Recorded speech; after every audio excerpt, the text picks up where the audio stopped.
We have risen from the ashes to school the masses. Hello, everyone. Welcome to another edition of the Scholars for Wrestling Show. I'm your man behind the microphone, and new Scholars of Wrestling champion, Scholar Jeff. Drink it in, man. Drink it in. Be proud. I most certainly am, Scholar Brian. It is a wonderful victory coming off of the heels of Royal Rumble and our 2019 Royal Rumble game, which we will break down in further detail. And oh baby, is it good to have this baby back home. That's the reason why the Royal Rumble game, which we will announce later, even though a lot of the viewers already know, but that's the reason why it's so good, okay, because it's so unpredictable. You have no idea going into it what could happen, okay? Who would have thought that you would get Natalya, Charlotte Flair, and Becky Lynch all in one Rumble? Okay, that's it.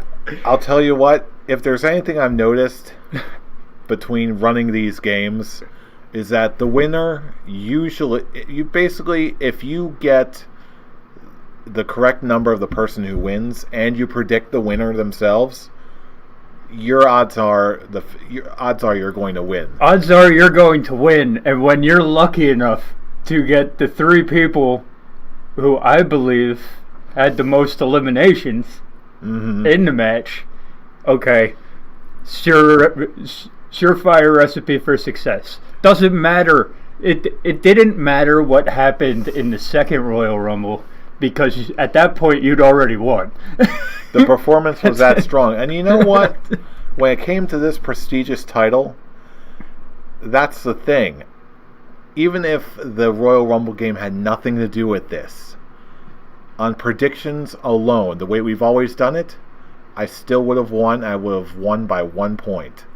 Because he believed in Becky Lynch. Because I believed in the man. And you know what? Actually, it had nothing to do with belief in her.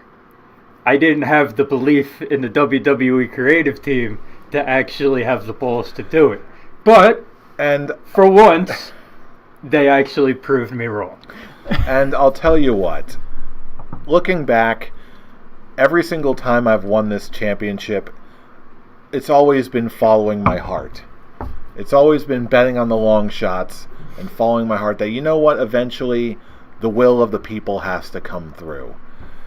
And you know what? Calling it just straight down the middle, even before we even got to the Royal Rumble game, which we'll cover in further detail, I would still win on points, which I believe would make me undisputed.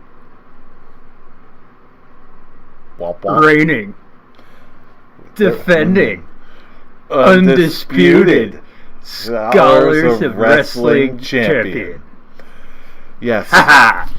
Yes. As you can tell, the former champion, the esteemed Scholar Tarek, is out on the hiatus at the moment, licking his wounds, preparing to undoubtedly come back and reclaim this title, or at least give it his very best shot. He still is the Scholar in the Bank champion. Because, let's face it, going with your heart does win you championships.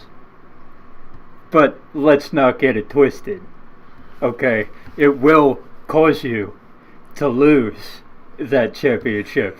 Is that a fairly challenge? Short order. It's not a challenge. It's a fact. That's it. Well, I'll tell you what. I'm laying it down right here and now in the spirit of all this. Given the Scholars of Wrestling Championship rules, I like a big stage, the biggest stage I can possibly get for my title defenses. So therefore, the next time, unless something else happens, I'm going to defend this title at WrestleMania. The only way that's going to change is if Scholar Tarek comes out of the woodwork and ponies up that Scholar in the Bank briefcase and either instigates a title defense in me or scores higher than me on a prediction show and just cashes it in right then and there and takes the title. But we shall see. But if that happens, Scholar Tarek, you know where to get it, buddy. So, at least for the Elimination Chamber pay-per-view, I suggest not going with your heart. Because you know, Scholar Tarek, you know, he's waiting for any opportunity, any chance. He's that snake in the grass waiting for his opportunity to strike. And the moment he sees you on the prediction show say the words, "I'm going with my heart here," you know he's laughing on the inside. This is going to be my moment. I'll tell you what, I've known Scholar Tarek for quite a while, and he is crafty as he is tenacious. I am expecting this. I am expecting the return of Scholar Tarek at any time. Could be next week, could be won't be until WrestleMania. I don't know when he's going to come back, but he will be back, and he will come back with a vengeance, and he should not be taken lightly. Which, not for nothing, could be the very reason why this stays on my waist, my shoulder, everywhere in my collection for quite a while. So if you want it, Scholar Tarek, Scholar Brian, whoever you are, if you want it, come and get it. You know exactly where I am. I'm not feeling frisky today, so and I'm really glad for that. Your title is safe for now, because I know the viewers when they heard you say you're not gonna defend it at the next pay-per-view, they were ready for me to jump, grab the title, and run. They were ready. That's why it's staying here. But it can only work once, sir. And not even that. Okay. I know where my bread is buttered. Okay. I know that Tarek still has the briefcase ready to use. And if it's gonna happen at the chamber, I'd rather it happen to you than happen to me. So, congratulations on the win, buddy. Thank you.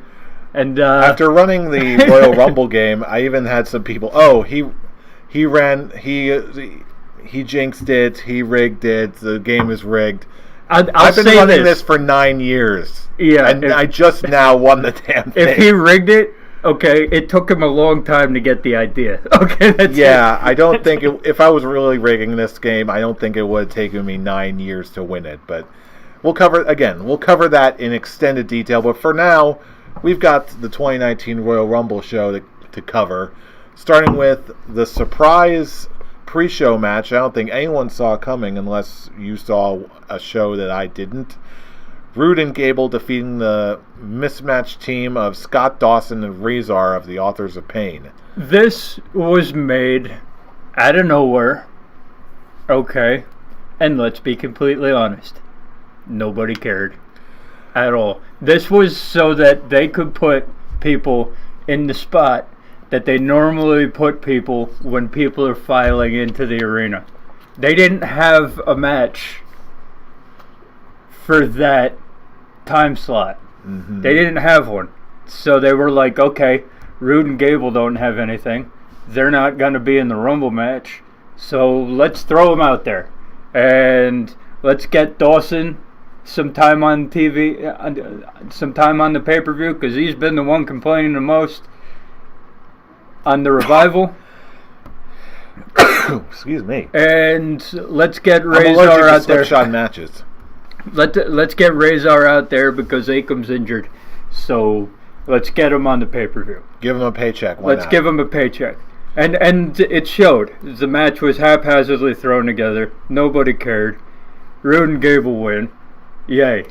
I'm not even going to say it was an appetizer. It was that thing that... It was that cinnamon roll that they throw at you that nobody cares about in the appetizer.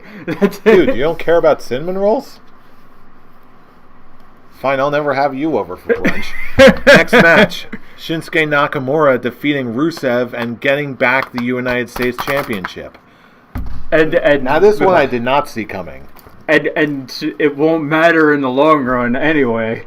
But I like that the ending of this match played into something we'll talk about later. Mm-hmm. I like it. I don't. It's basically the same as this feud, and the same as the first match on this card. Haphazardly thrown together, wasn't really that good. Was just kind of out there. Okay, the only thing that really mattered in the end was the ending, and not because of the championship changing hands. It's because there was a chance now that something could happen later on in the show because of what happened to Lana at the end of the match. Nobody gave a shit that the title changed hands, and that's how far these two men and this title have fallen. Yeah, it's really... At the time, I really didn't put two and two together with the whole Lana thing. I didn't see that as being the pathway that events would unfold as they did later on in the evening. However, even so, I was still surprised that the title was going back on Shinsuke. The reasons why I feel have not been fully expanded upon and just they're yet. They're not gonna matter in the least because of what happened on SmackDown afterwards. So I'm still not completely convinced if that's the payoff. But here's the deal, okay? What was the point of the championship changing hands if it was just gonna change again at the next show? At that point, shock value, get more eyes on the show, building to something. Here's the problem. Okay, it's the United States title. It's these two men who you've buried so far down the card that they're on the pre-show and nobody gives a shit. So, yeah, it's leading to something, but is anybody going to care in the end other than analysts who like the guys that they're doing it? The crowd didn't care at all. I still want to believe that this can go somewhere. The crowd didn't care. And it's Shinsuke. It's two guys who last year the crowd would have been going nuts for, whether they were in the pre-show or not. And they were silent for this match. There was nothing happening because of how far they've killed these characters over the last year.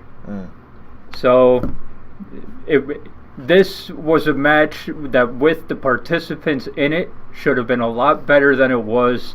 As it is, it was there, and it was only there for what happened later on in the night. Yeah, I feel like this entire feud has a very unusual feel to it, in the sense that it's not necessarily the matches that propel it in my eyes, even though they are at the very least serviceable. I feel compelled to this feud just because of how weird and unpredictable it is. Like we said, sure, Shinsuke loses the title one day, only to get it back, a week later? And now we have the events of, SmackDown Live, and then what appears to be a botch is actually a thing now with R-Truth, and it's... What? Hey, if they're gonna run with it, whatever. I want to go completely bonkers with this match, with this whole feud now.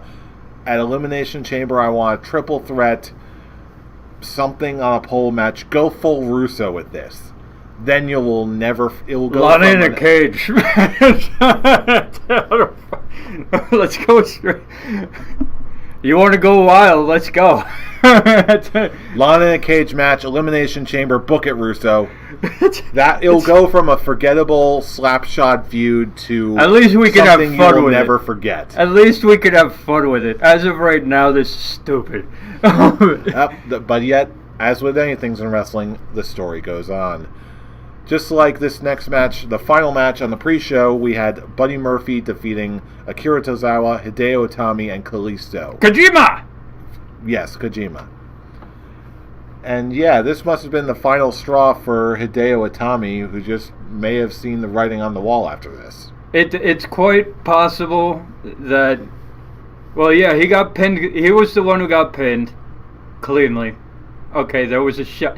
they were building it up like he had a shot at the title. Like he was like the guy going in that had the shot to win it. And I gotta admit, I came this close. Like I said, I came this close to predicting that, you know what, maybe this is when they're going to change the title. This is when they're going to give Hideo Itami the push that he deserves. But thankfully, I didn't go for that in the prediction show, because I would have been way off. Because of someone else who basically gave his notice. Okay, that gave. I think that helped give Hideo Itami it was the impetus to have Hideo Itami be like, all right, I'm done too. That's it. But, very well possible. But basically, let's face it, okay? Hideo Itami's been there for how long? 5 years now? 4 or 5 years? Injuries delayed his rush in NXT. Yeah. He's barely gotten on the main roster at this point. So it's one of those, he wasn't going to go anywhere. He knows this. The WWE knows this. So they were, for him, they were like, okay, fine. Here's your release. Go have fun. That's it. But this basically was the match of the pre-show. Here's your actual appetizer. Mm-hmm. Okay, this was really good, as cruiserweight matches normally are. Mm-hmm. Okay, they did the whole everybody hits their finisher end game. Mm-hmm. Okay, and Buddy Murphy came out on top, as we believed he would, and now we can move on to whatever he's gonna do for WrestleMania season. Mm-hmm. Which is sure to be something dazzling, and hopefully we'll get either a new face in the title picture or even a new champion. Hopefully at this point it goes on the main card, so that the cruiserweights can actually get a WrestleMania-worthy payday. Because if anybody's earned it this year, it's Buddy Murphy. Mm. And now moving on to the main roster, we had Asuka defeating Becky Lynch and retaining her championship, which had a tap out, which had a weird ending when you first saw it, but it all made sense by the time the Women's Royal Rumble came around, because you know that Becky Lynch was watching what happened to Lana. Mm-hmm. When this will all come back around by the time we talk about the Women's Royal Rumble. But you knew that she was watching. So Becky Lynch, yes, she's going hard, wants the title. Okay, but if Asuka's going to lock in her Asuka lock, mm-hmm. Becky Lynch is like, I've got another opportunity here. I've got another opportunity here, and let's face it, I'd love to be SmackDown Women's Champion again. I would love to, mm-hmm. but I have the opportunity to go against Ronda Rousey for the Raw Women's title, and yeah, I'll tap out. That's good. It's funny though, because I feel like not a lot of people who I heard responding to this match really picked up on that. Like, some people just thought it was, oh, she tapped out too fast. Like, you remember, while we were watching it, I was like, You called it right away. I was like, yeah, she's coming back. She knows. She would love to beat Asuka to become SmackDown Women's Champion. But there's a bigger fish out in the sea. So if she does, per se, if she is able to lock in this hold, not going to fight it. Go ahead. Yeah. I do like makes her a very cunning wrestler. If that is the case, if that ever comes up again, she can very easily turn to that excuse, say, "Hey, I saw the writing on the wall. There was a potential vacancy. And I got, like you said, I got bigger fish to fry. I want you, Ronnie," and so I did. And here's the deal. Okay, there was a great sequence in this match where Asuka goes for the disarmer. Becky Lynch reverses it into the Asuka lock, and they're just going back and forth into each other's finishing moves. And I'm like, ooh, sassy. And the match itself was good, as you would expect from Asuka and Becky Lynch, but the ending kind of brought it down a little bit. But when you think about it later on, and really put everything into perspective. The ending actually, for me, makes the match better. It does. Because it's all coming together at this point. Suddenly, everything about Shinsuke and Rusev makes sense. Mm-hmm. On that night, at least. And as soon as what happened in the Women's Royal Rumble happened, suddenly everything came together. Mm-hmm. And it's been a long time since we've had a story go throughout a pay-per-view like that and have everything make sense. Mm-hmm. So, are the WWE going to play it up that way? Probably not. But I'm going to... that is my headcanon. What happened in those two matches to lead up to the Royal Rumble, that's my headcanon. That's it. Okay, then. All right, now moving on to the next match, we've got The Miz and Shane McMahon defeating The Bar to become the new Raw Tag Team Champions. SmackDown. Wow. SmackDown Tag Team Champions. I'm a scholar. Yeah. You're drunk on championship power. That's what you are. Yes, you caught me. Yes. But yeah, this match went pretty much the exact way I expected it to. This Miz being the workhorse, Shane McMahon pulling out the big stuff, and ultimately using that to become the new tag team champions of SmackDown, and ultimately opening the door to all these different new possibilities leading up into WrestleMania time. This was the definition of perfectly acceptable wrestling. Nothing great. Except for that shooting star at the end, that was great. Mm-hmm. That was good. Like, that's a 50-year-old man being able to do a shooting star press and getting height on it. That's pretty good. I like that. Kudos to you, Shane O'Mac. You still got it. But this was fine. Nothing more, nothing less. This did the job it was supposed to do, and I don't think it made the Bar look bad. I really don't. Yeah. Again. Perfectly serviceable.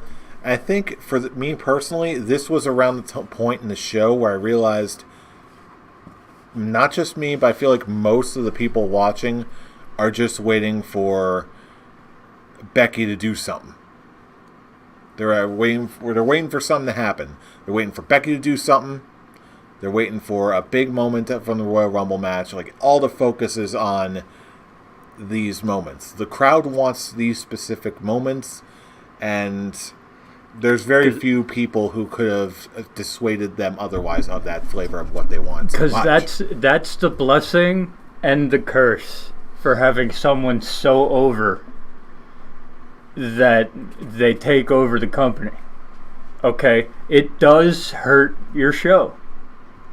It does. Because people are going out and wrestling, and good wrestling, and people don't care because they just want to see what this person's going to do next. And it's a blessing and it's a curse, because it's a blessing because you actually have that person, and that person is going to make you money.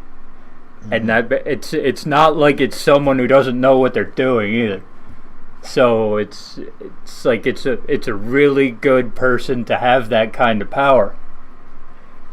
But it hurts the matches that she's not in, because even in the title matches later on, okay, that it affected them.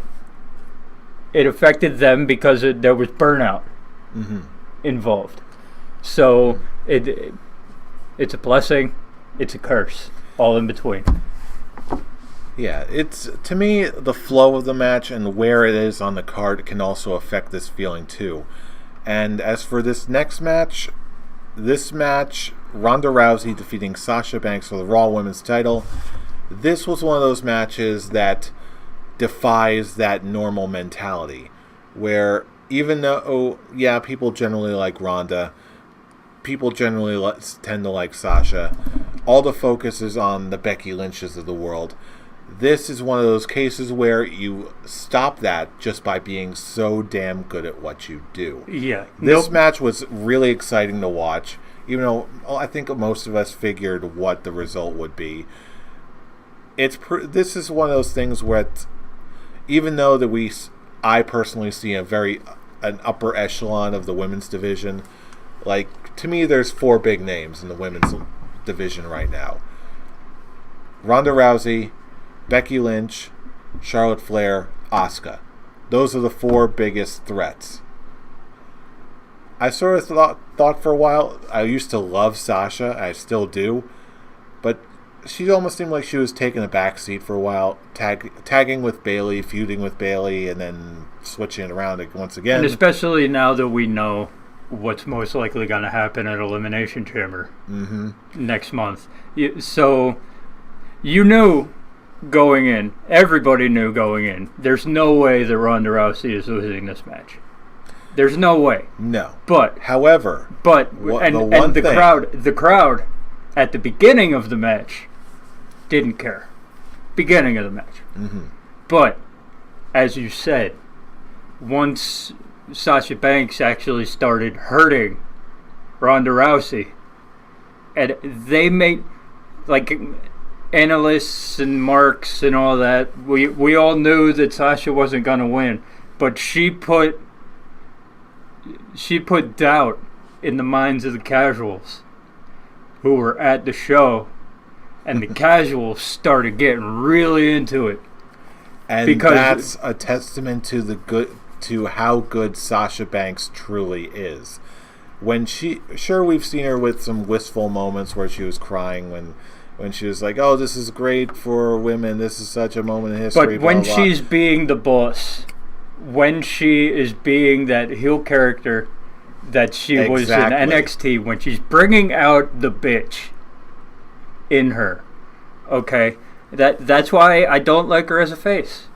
I don't. It doesn't work for me, because when she brings out the bitch, that's when she's the best that she can be. And she brought out the bitch. She brought it out hard the last 3 weeks, and it took a really weak. Like, I don't think what Ronda did to Sasha Banks should have finished it off, because her body didn't even make a sound as it hit the mat. Like, that was weak. But it makes sense that she wouldn't be able to go for the armbar because she was too hurt. Mm-hmm. I don't know if it made sense that she was able to lift her up and dump her on the ground, but it what Sasha Banks did here was, even if you didn't believe she was going to win, she made people in the crowd who don't know anything about the backstage working of wrestling, she made them believe that she could win, and that's the victory here, because people went into the match not caring, because soon Becky Lynch, they had a feeling that something was going to happen more important in the women's division later. Absolutely. But by the end of the match, they cared about the match, and that's the victory here. And I have to believe that I have to give Sasha kudos for everything that she did, even just leading up to this match, where she was sort of gracious, but then she immediately went into, like, as soon as Ronda said the wrong thing, the bitch came out. And it was great. She played her part absolutely perfectly, from her mannerisms to her tone of voice to prolonging. She's got also has great body language, where she knows what to do to, like, she's ready to go off at the beginning of a match. I like you. It's one of those, like, I like you, but you say the wrong thing, I've got the bitch. It's right here, ready to come out. Go ahead, say it. And then Ronda said it, and it was bam, there. Everything I just said about there being, like, a upper echelon of the top 4. I think it's always been 5. Sasha reminds me, and she reminded the entire crowd and the entire industry, that if she wants to, all she needs to do is just flip a switch, and bam, there's a 5th woman in the top echelon. She can do it at any time, and she's still every bit as good as she ever was. And she just proved that at the Royal Rumble. And it's just another... You can do it. It's just another failure in the last year of booking that caused a lot of people to forget that. Because for the last 2 years, okay, it's been a holding pattern, really. She hasn't really done anything. She's been hanging around. She gets a title feud every now and then, loses, goes back to doing whatever she's doing with Bayley. So that's the problem. And I think what's going on the outside of WWE is helping WWE to realize, hey, we gotta shore some things up. We gotta tighten some things up. We need to get better stories out here, because if not, we already lost 2. Okay, we already lost 2, and Sasha Banks was making some noise a couple weeks ago, saying, hey, maybe there's other places. I'm not happy with what's going on. Okay, so the WWE, they're starting to sweat. They're starting to sweat.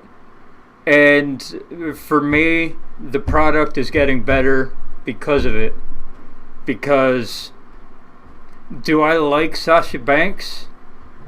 But I recognize talent. And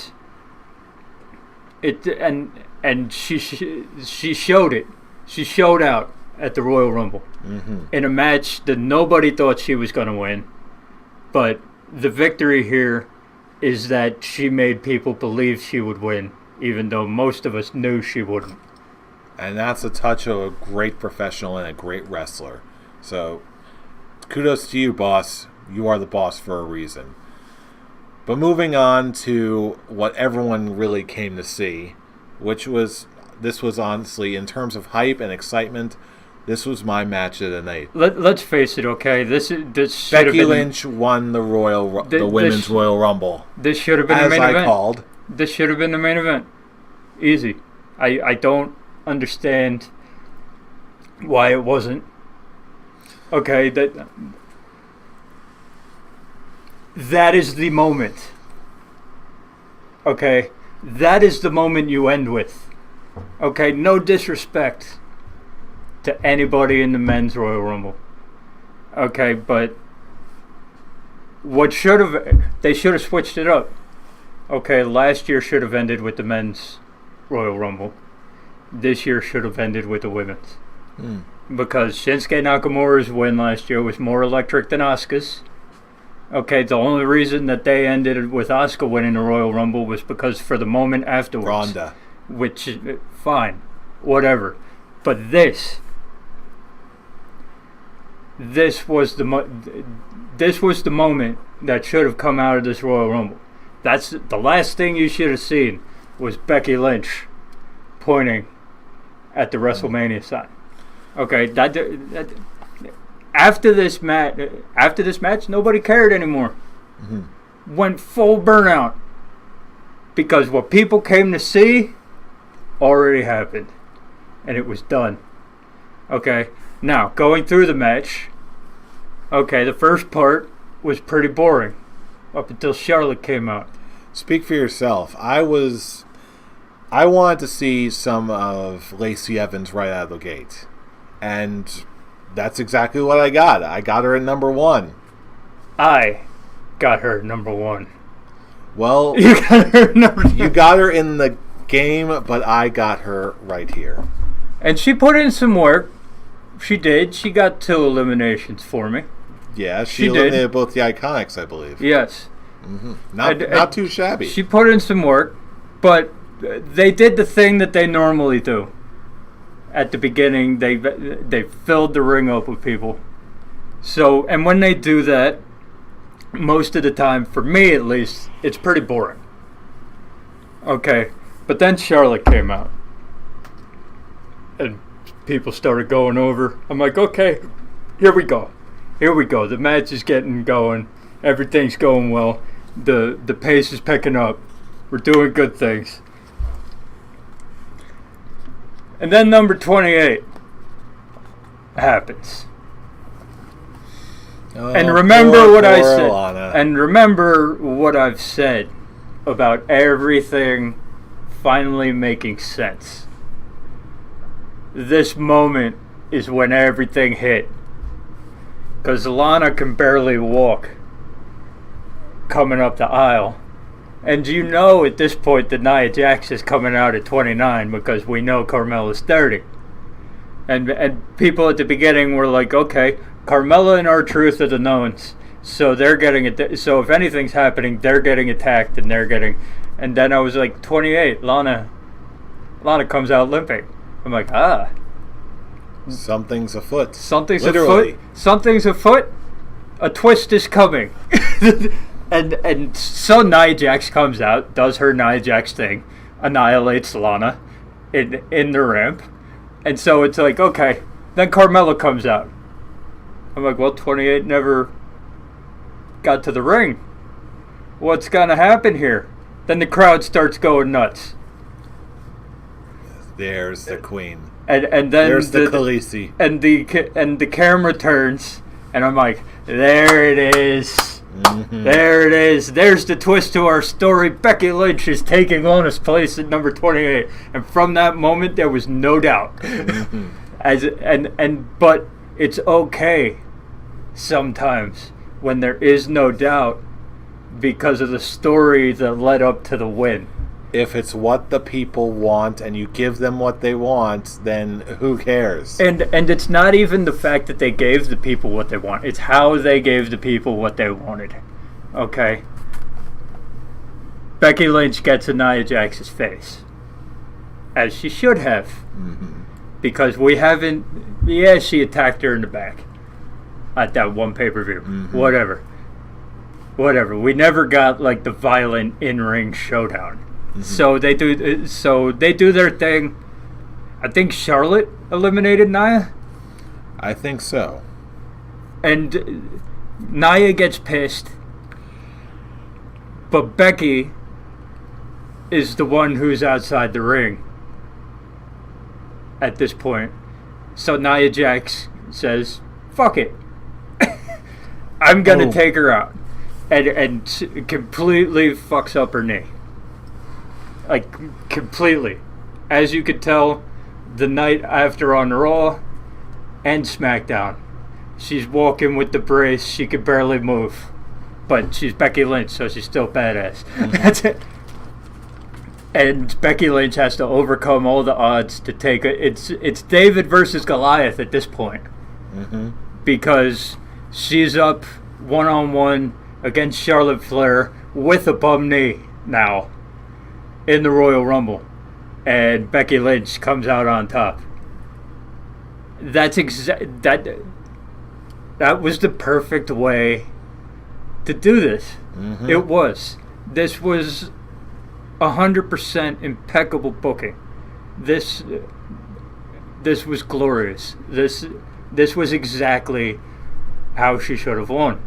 It makes the last. They nailed it. The last 10 minutes of this Rumble, perfectly booked. Bueno.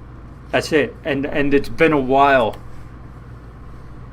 I can't even say that because last year's men's Royal Rumble was perfectly booked. Mm-hmm. That last 5 minutes with the 3 new school versus 3 old school guys. Mm-hmm. That was perfectly booked. But I mean, like, you don't expect this out of the women's division.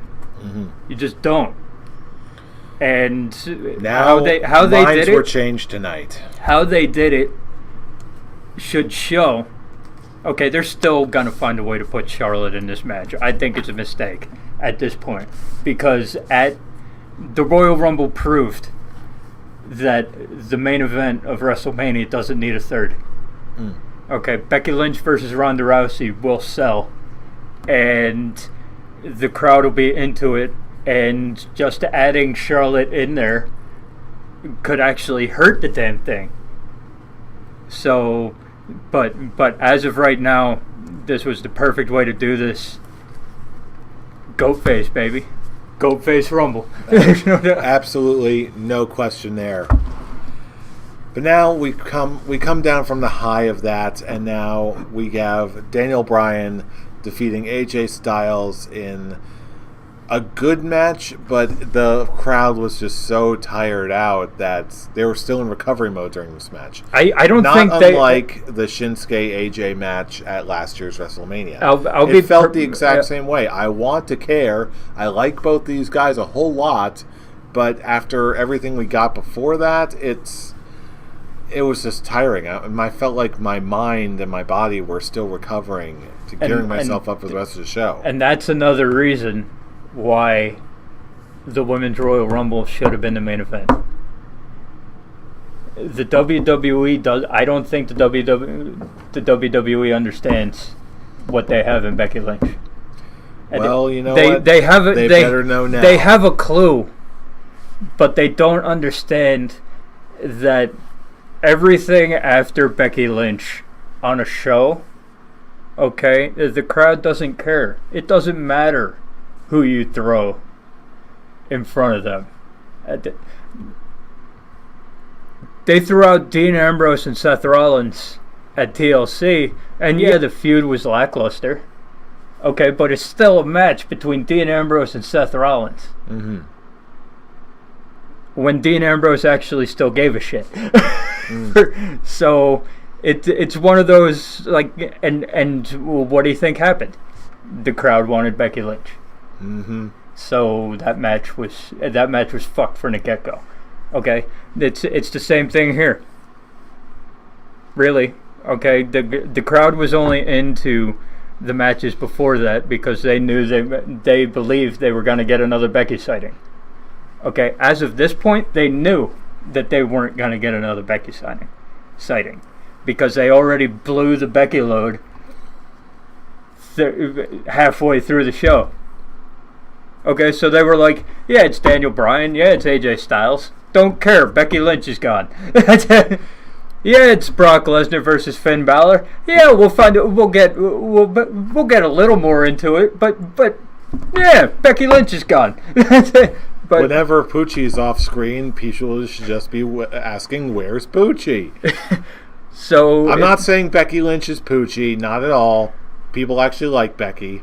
The match itself was good, not their best.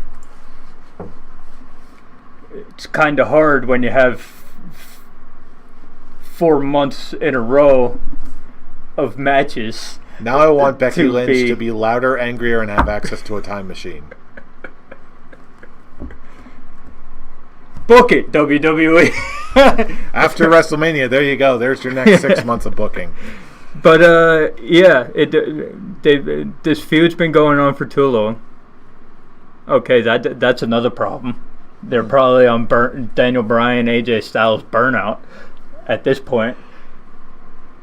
And the one thing I can say about this is very unpredictable ending. Did anybody ever think that Daniel Bryan was going to win this match because of Eric fucking Rowan? Lies. I maybe... Lies. You're right. You're right. I can't hold that back. No, I didn't see this coming again. But you know what? I do like Eric Rowan. I do. I'm glad they're finally bringing him back in some capacity. And hey, I find it funny that he keeps finding himself in the Colts. That's it. He keeps finding his way into Colts. So that's it. But hey, I still dig it. Yeah, the angry vegan cult. That's it. Yes. But yeah, this was good. This wasn't great. This wasn't up to the standard of a Daniel Bryan AJ Styles match. And that combined with the crowd being on complete fucking burnout, just brought the match down. Like it wasn't as good as it normally is, and it's not as good as the caliber of these men can normally bring. So, yeah. Again, to me, it's just a matter of pacing off. And speaking of you spoke of it earlier. The crowd is sort of coming alive in the match after this Brock Lesnar defeated Finn Balor as we all expected, but yeah, I got that sense too that in this point in the game, people were coming back alive again. Not because the match was necessarily any superior, but it was his timing. Not to say that these guys didn't bring it, because they certainly did. Finn Balor looked like a badass in this match for most of it. And I do like that it looked like I understand why people might get pissed off that he tapped rather quickly to the submission hold, but let's remember who we're talking about here. This is Brock Lesnar. Brock Lesnar locking in his hold that he did in UFC. Yeah. So it's like it made total sense to me that once the and that's how it's always been. Okay, you don't get out of the Kimura lock. You don't. Once it's locked in, game over. So it does make complete sense to me that Finn Balor completely kicks the shit out of Brock Lesnar for a good 9-10 minutes. Okay, Brock Lesnar got a good 2 minutes of suplexes in, because gotta go Suplex City in a Brock Lesnar match. We expect it. It happened. Good. There we go. Finn Balor gets 8 minutes of very high octane offense. Looks like he can hurt Brock Lesnar. What did I tell you was going to happen in this match? This was AJ Styles. This was Daniel Bryan. We now have Finn Balor. Okay, what happened the night after kind of killed it a little bit, but in that moment, this was the template. The template is that the challenger looks badass until Brock Lesnar gets one over on them. And what happened this time is Brock Lesnar's stomach was so hurt by what Finn Balor had done to him that if he tried to get up again, he wouldn't have been able to, in that moment, because it took him a good 2-3 minutes before he went back and attacked Finn Balor with those F5s. But in that moment, the only thing he could do is take the coup de grace, and when he goes for the pin, lock him into the Kimura lock. Okay, he took the opportunity, he did it, and Finn Balor sold it the right way. Sold it the way that it should be sold. Once the Kimura lock is locked in, you do not get out. Okay, and Finn Balor sold it great. Brock Lesnar sold the pain great throughout the match. When Brock Lesnar sells for you, that's it. You're made man. So expect Finn Balor to do big things after WrestleMania. Especially since it looks like we're getting an Intercontinental title feud into WrestleMania between him and Bobby Lashley. Which works pretty fine for me. So, so this did exactly what it was meant to do. Finn Balor was never going to win here. I don't know why people expected it. It was never going to happen. But as long as you make Finn Balor look badass, your job is done. And guess what? Mission complete. Done. But now we're back at finally the men's Royal Rumble match, and Seth Rollins is your Mr. Royal Rumble winner, pointing at that WrestleMania sign. Talking about predictable Royal Rumbles. This was by the book. It really was. Since when is Jeff Jarrett coming back in number 2? Everybody get the surprise entrant. You get him every Rumble. Predictable. That's it. Hey, at this point, I'm just glad he called someone Slapnuts on Monday Night Raw. Yes, that was great. I still want him to come about to his Attitude Era theme. That thing was killer. And this was the moment in this Royal Rumble, okay, that you thought maybe something was up with Dean Ambrose. Okay? It started with the Intercontinental title loss. but you didn't really think that much of it because, okay, whatever. Then he makes an elimination look completely stupid when Aleister Black kicks him out of the Rumble. I mean, like, that was Booker T levels of dumb. When he got the one time he got kicked and then flew across the ring and threw himself out of the Rumble. That was I totally forgot about that. That was Booker T levels of dumb. Okay, that Dean Ambrose pulled, and you're like, wait, what? That's when you start thinking, hey, maybe something's up. And then he does the Shawn Michaels sell on the curb stomp on Raw. And you're like, Even though the promo he cut, that's been the guy I've wanted to see since he came back. Yeah, the promos he's been cutting have been absolutely true to form for him. But when it came out after the show ended about the contract, about him not re-signing, I was like, okay, everything about the last couple weeks or so starting to make sense now. Really is. They're making him look like an idiot on the way out, which also leads into the Nia Jax thing on Raw. They're making him look like a moron on the way out because he had the balls to tell them no to re-signing a contract. So okay, that kind of sucks, but basically this was by the numbers. Nothing really surprising except the Jeff Jarrett, as we talked about, and Nia Jax. That wasn't surprising to you? The way that she's been talking, and you were like, someone's gonna come out and take out R-Truth. So I was ready for someone to come out, and then when Nia Jax came out, I was like, instead of being surprised, I was like, oh, okay. Why not? I get It's been a while since we've done this, so let's try it again. So, and Beth Phoenix was on commentary earlier in the night. So I'm, hey, why not? So someone who's been in the men's rumble was here earlier in the night. Doesn't surprise me, and I don't even think it hurts Mustafa Ali that she took him out because he'd been in there. He'd been in there for what, half hour? Yeah, quite a while. And he took out Shinsuke Nakamura and Samoa Joe. Yeah, that didn't hurt him at all in the slightest. Just fine. Yeah, that didn't hurt him in the slightest. Not at all. From the moment Bobby Lashley got eliminated and took out Seth Rollins through the table, you know, that was it. That was. I don't know if I do like that the last person he had to take out was Braun Strowman.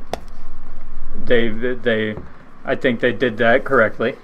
Okay, I do like the two that they had in the ring with him in the Final Four. I do like Andrade and I do like Dolph Ziggler most of the time. I'm not sure I liked how Drew McIntyre got thrown out of the Royal Rumble, but whatever, que sera, sera. Predictable is predictable, and predictable sometimes is fine. There was nothing about this Rumble that was bad, except for the Dean Ambrose sell of the kick from Doom. The kick of Doom. Hey, you can't win them all, but either way, but Seth that Rollins makes is your sense. winner. But that makes sense now in the long run. Now that I know what's been going on, and I'm pretty sure it's quid pro quo. Dean Ambrose is like, oh, you're gonna make me look stupid on the way out? Okay, everything I do is gonna look ridiculous. So yeah, you can. That's what you want, right? So you want me to get black masked out of the ring? Okay, we're gonna do it from the center of the ring, and I'm gonna fling myself over the top rope, Booker T style. Boom, done. Okay. Let's watch SummerSlam 2005. Let's see what that's about. Okay, Shawn Michaels sold that entire end of that match. I'm going to do it to Seth Rollins, my buddy. And I guarantee you Seth Rollins was in on it. Because he saw him lumbering around about to fall over on his face, and he ran to try to do that. So I'm like, so it's like, that Seth Rollins was in on it. They're good friends in the background, so they're like, hey, fuck it, let's go, let's do this, and then you could tell. Like I don't know if they're gonna turn it into a storyline. They might have to at this point. On it, because they announced it on WWE.com, so any casual can go online and say, hey, Dean Ambrose isn't going to be with the company. We should turn this into a storyline. But everything now that happened on the Royal Rumble weekend and the Raw afterward now kind of makes sense after that news came out. Yeah, I'm a little curious to see where this all goes. Some people think it's a work. Some people think it's still a shoot. Because remember, it's still 3 months away. Shoot. It's still 3 months away. So something could happen where they could turn this into a work. Very true. Like he could re-sign later on, and whatever. I can't rule that out either. And then they can turn it into a storyline, but either way, time will tell.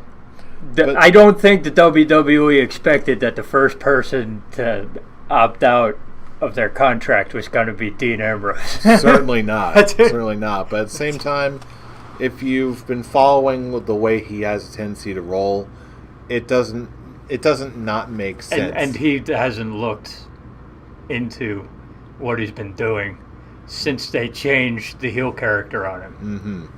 Because when he turned heel and when he cut that cancer promo, when he cut that promo that said we're all going to pay for our sins, I've already paid, Roman's paying now, and the only person who hasn't paid yet is you, and I'm the Reaper, or whatever. He was into that. You know that, but the moment he was in that doctor's office, you could see, like, it was out. It was done. Like, he was like, I hate this character. I hate what we're doing. There's no more promise in it for him. Yeah, so it makes sense. And let's face it, okay, he's made enough money now. He lives a Mick Foley lifestyle. So people are right when they say that he doesn't need the money. So WWE offering a 5-year deal, 7 figures. He's like, no, I don't like what you're making me do, so I ain't gonna do it anymore. Go to the con money. Kudos to you. Yes, absolutely. So hopefully this means better and even further good things for Dean Ambrose. But in terms of the Royal Rumble show as a whole, what would you give it on the Beard scale, 1 through 5? What do you got?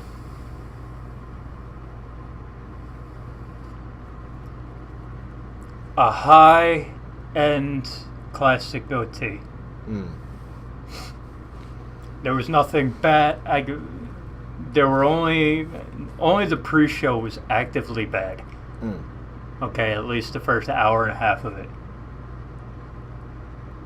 But then I can't say that the second match was so bad because it actually had a point. But the crowd, being the crowd that it was, okay, hurt a lot of the matches. It did, and that does affect enjoyment of a pay-per-view. So the Rumble matches, which we are here for, the Women's Royal Rumble match was fantastic. So I came very close to giving it a full beard. The men's match was pretty good. It was watchable. Nothing about it that I hated. So, but a lot of the matches were hurt by the crowd. So I can't go full beard. I will go classic goatee for the moments that we had. Anything that had to do with Becky. Legit. Much. Yeah. Legit. Gets it up to that level. could have gone full beard just for the stuff with Becky. But the crowd heard so many matches that were good on their own that I can't do it. Mm-hmm. It's a high-end classic goatee. Fair enough. I, however, do not share that opinion. I will go with a full beard on this one, 4 out of 5 stars. Just because this was so jam-packed with so many good moments. However, what stops it from being a 5 out of 5 goat face for me is just the pacing and how long it went. This show went a little too long for my liking. That also hurts. That took it from a full beard to a classic goatee for me, because I don't even think WrestleMania should be 7 hours. No wrestling show needs to be 7 hours. If WrestleMania shouldn't be 7 hours, there's no way in hell the Royal Rumble should be 7 hours. So that but hopefully WWE has learned their lesson. Maybe doing it once a year for an extravaganza show like WrestleMania, maybe, but not for this. Even though it's an A show like WrestleMania, like Royal Rumble. But either way, it was a damn good show, and we cannot leave this show behind without talking about the yearly Royal Rumble game and running down the results. Obviously, you know who ultimately won the game for 2019. But I actually did pretty well this year. This is the first time I've gotten double-digit points. Really? I thought you pulled that off before. Nope. Oh. Never won the Royal Rumble game. Well, I've predicted Royal Rumble winners many times that nobody else did, but never done well in the Royal Rumble game until this year. Well, changed up the numbers. Got some good ones this year. Yes. So let's go down the results. We've got me winning in first place with 19 points. We've got Bobby Potter with 18 points. Third place, we've got Frank Holze with 14 points. Tying him up, the lovely Season with 14 points. In fifth place, we've got Glenn Hoffman with 13 points.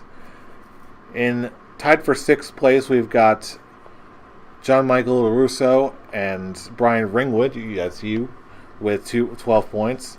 Tied for a three-way tie for 13th place, Michael Hawk Martinez, Peter Anderson, good friend of the show, and AJ Maltese, all tied for 11 points. Wait, that's 8th place. For ninth. Wow. The emojis are messing me up today. In 11th place, we've got Mealy Peterson with 10 points. 12th place, David Castaldo with 9 points. In 13th place, we've got Anthony Pearson, 8 points. Tied for 14th, we've got Kevin O'Sullivan, Charlie Marone, and Amanda Trott with 7 points. 17th place, it's another tie. Lots of ties this time. We've got Scholar Tarek with 6 points. Jeremy Bird with another 6 points. This is tied for 19th place. David Potter, Joey Bischoff, and Gloria Rikiki all with 5 points each. In 22nd place, Scott Marius, former winner of this game, with 4 points. And then dead last in 23rd place, Juan Ruiz with 0 points. That, dear Scholar Brian, is the 2019 results for the 2019 results for the Royal Rumble game. And with that, we are finally done covering this year's Royal Rumble. And what a ride it was from wrestling and this game. And I gotta say, it's been a great year for the Royal Rumble. And I gotta say, it is good to be the champ. For now. For now. But you know what? That's, in all seriousness, what makes this time of year in wrestling so damn compelling. The storylines, the wrestling, the unpredictability of it all, and of course, the championships. So, from all of us here at the Scholars of Wrestling show, thank you for joining us for the Royal Rumble. Thank you for joining us for the Royal Rumble game, because we all love doing it, because you know who we are. We are the Scholars of Wrestling, and you have just been schooled. You're welcome. See you as the road to WrestleMania rolls on.